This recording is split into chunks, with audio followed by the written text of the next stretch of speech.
ചരിത്രാതീത കാലം മുതൽക്കേ മനുഷ്യൻ റിവോൾട്ട് അല്ലെങ്കിൽ റബല്യൻ ചെയ്താണ് പല കാര്യങ്ങളും നേടിയെടുത്തത്.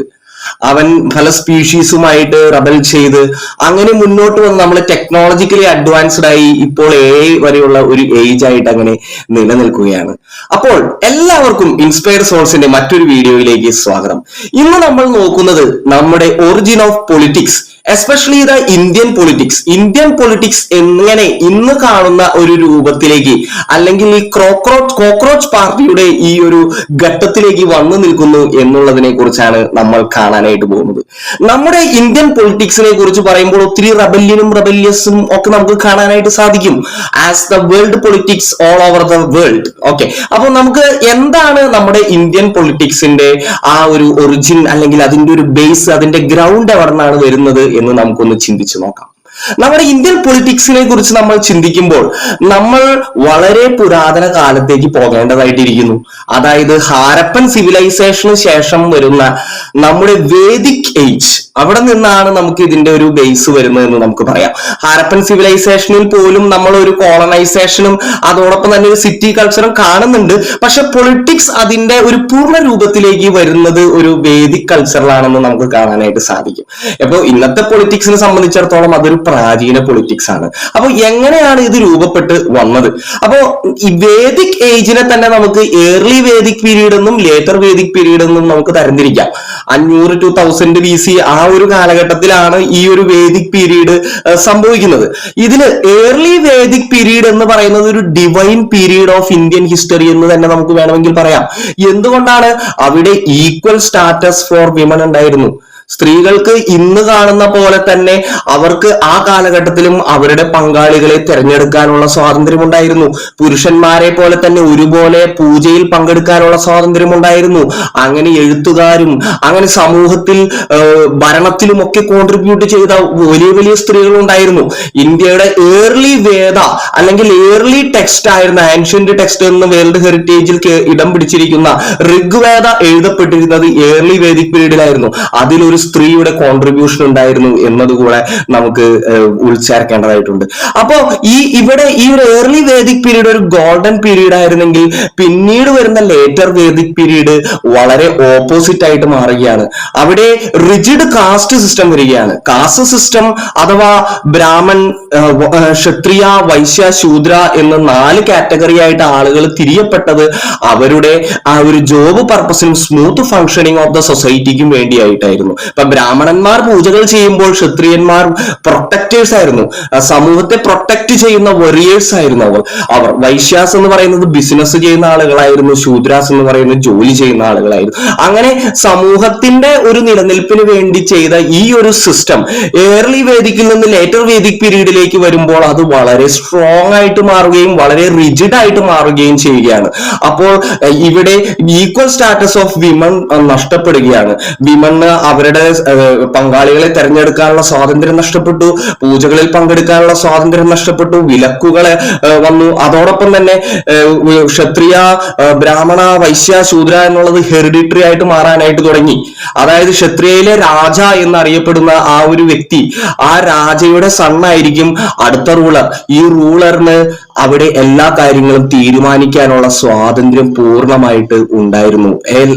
Like an autocrat he was ruling, and next authority goes to the eldest son of this person, and it goes on to the family roots only. So this is the beginning of the Indian politics we can see in the early Vedic period. ഇവിടെ നിന്നാണ് Indian പൊളിറ്റിക്സിന്റെ ആരംഭം കുറിക്കുന്നത്, ഈ രാജാക്കന്മാരുടെ ഫോമിൽ.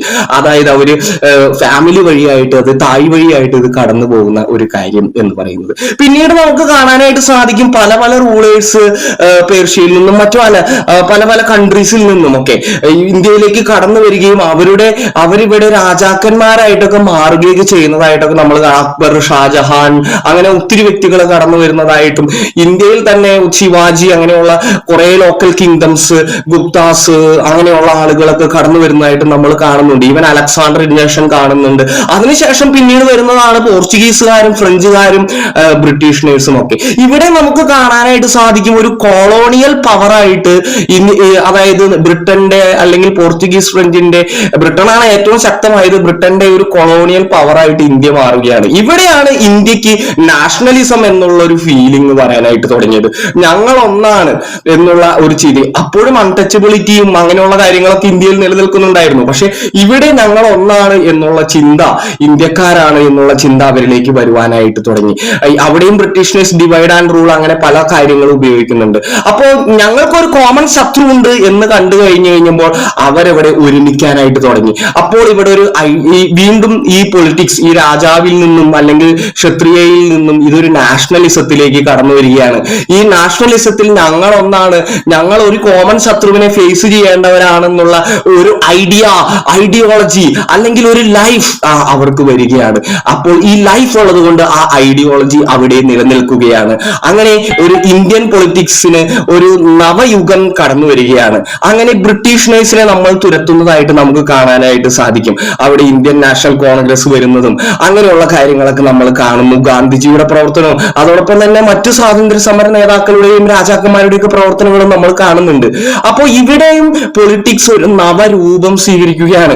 ഇവിടെ politics വളരെ strong ആണ്. ഭഗത് സിംഗിന്റെയും അങ്ങനെയുള്ള ആളുകളുടെയും സെൽഫ് സാക്രിഫൈസിങ് ആ ഒരു മൈൻഡ് സെറ്റോട് കൂടിയുള്ള ഒരു സ്ട്രോങ് പൊളിറ്റിക്സ് നമുക്ക് ഇന്ത്യയിൽ കാണുവാനായിട്ട് സാധിക്കും. അങ്ങനെയാണ് നമ്മൾ ഇവിടെ നിന്ന് നമ്മൾ കൊളോണിയൽ പവേഴ്സിനെ ഒഴിവാക്കുന്നത്. അതോടൊപ്പം തന്നെ അൺടച്ചബിലിറ്റി ഫേസ് ചെയ്ത അംബേദ്കർ എന്ന് പറയുന്ന ആ ഒരു മഹാനുഭാവൻ, അദ്ദേഹമാണ് കോൺസ്റ്റിറ്റ്യൂഷൻ ഫ്രെയിം ചെയ്യുകയും ആ കോൺസ്റ്റിറ്റ്യൂഷനിൽ നിന്ന് നമുക്ക് വളരെയധികം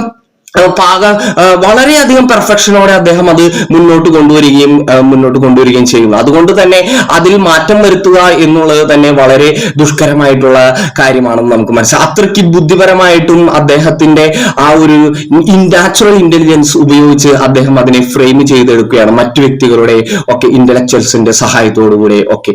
ഇവിടെ ഇന്ത്യൻ പൊളിറ്റിക്സ് വേറൊരു തലത്തിലേക്ക് എൻ്റർ ചെയ്യുകയാണ്. സ്വാതന്ത്ര്യം കിട്ടിയതിനു ശേഷം ആ ഒരു ചൂരോടെ നമ്മൾ മുന്നോട്ട് പോവുകയാണ്.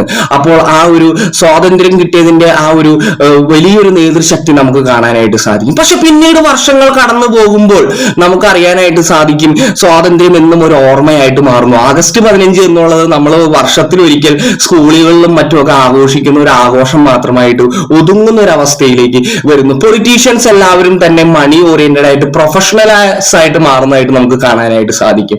വാഗ്ദാനങ്ങൾ നൽകുന്ന ചില ആളുകളെ പോലെ മുന്നോട്ട് വന്നുകൊണ്ട് എന്തൊക്കെയോ വാഗ്ദാനങ്ങൾ കൊടുത്തുകൊണ്ട് മാർക്കറ്റിംഗ് സ്ട്രാറ്റജീസ് ഉപയോഗിച്ച് വോട്ടിങ്ങിന്റെ സമയത്ത് അല്ലെങ്കിൽ ഇലക്ഷന്റെ സമയത്ത് അവരെ കാണുകയും അതിനുശേഷം അവർ അപ്രത്യക്ഷമാവുകയും ചെയ്യുന്ന ഒരു രീതിയിലേക്കൊക്കെ പൊളിറ്റിക്സ് മാറുന്നു. അതോടൊപ്പം തന്നെ ഫാമിലി പരമായിട്ട് ആളുകൾ പൊളിറ്റിക്സിൽ എൻ്റർ ചെയ്യുന്നു. ഫിലിംസിൽ നിന്നൊക്കെ ആളുകൾ പൊളിറ്റിക്സിൽ എൻ്റർ ചെയ്യുന്നു. അങ്ങനെ പല രീതിയിൽ ആളുകൾ പൊളിറ്റിക്സിലേക്ക് വരികയും പൊളിറ്റിക്സിന് അതിന്റെ എസൻസ് തന്നെ നഷ്ടപ്പെടുകയും ചെയ്യുന്നു. ആളുകൾക്ക് ജനാധിപത്യത്തിലുള്ള വിശ്വാസം നഷ്ടപ്പെടുകയും ചെയ്യുന്ന ഒരു അവസ്ഥ നമുക്ക് കൂടുതലായിട്ട് കാണാനായിട്ട് സാധിക്കും. ഇവിടെയാണ് ഇന്ന് നമ്മൾ കാണുന്ന ഈ ഒരു TVK ആയാലും അല്ലെങ്കിൽ ആ കോക്രോച്ച് പാർട്ടി ആയാലും അവരുടെ ആ ഒരു ഇത് നമ്മൾ കാണുന്നത് എന്ന് പറയുന്നത് എങ്ങനെ അവർക്ക് ഇത്രത്തോളം സ്വീകാര്യത കിട്ടി എന്ന് പറയുന്നത് the people are fed up with the traditional systems of the conventional politics എന്നുള്ളതാണ്. ആളുകൾ ഈ കൺവെൻഷണൽ പൊളിറ്റിക്സിനെ കുറിച്ച് ഫെഡപ്പ് ആവുകയും അവർക്ക് ഒരു പുതിയ ഉണർവിലേക്ക് വരാനായിട്ട്, തമിഴ്നാട്ടിൽ പൊളിറ്റിക്സ് സാധാരണ സിനിമാക്കാർ സാധാരണ ഇൻഫ്ലുവൻസ് ചെയ്യുന്നുണ്ടെങ്കിൽ കൂടി അത് ആ ഒരു മാറി ചിന്തിക്കുന്ന ഒരു രീതി വിജയ് പൊളിറ്റിക്സിൽ അല്ലെങ്കിൽ തമിഴ് വെട്രിക്കഴകം പാർട്ടിയിൽ ആളുകൾ കാണുവാനായിട്ട് തുടങ്ങി. യൂത്തന്മാരൊക്കെ കൂടുതലായിട്ട് കടന്നു വരുവാനായിട്ട് തുടങ്ങി. അതോടൊപ്പം നമ്മൾ റീസെന്റ് കാണുന്ന ഈ കോക്രോച്ച് പാർട്ടിയുടെ ആ ഒരു മുന്നേറ്റവും നമുക്ക് കാണാനായിട്ട് സാധിക്കും.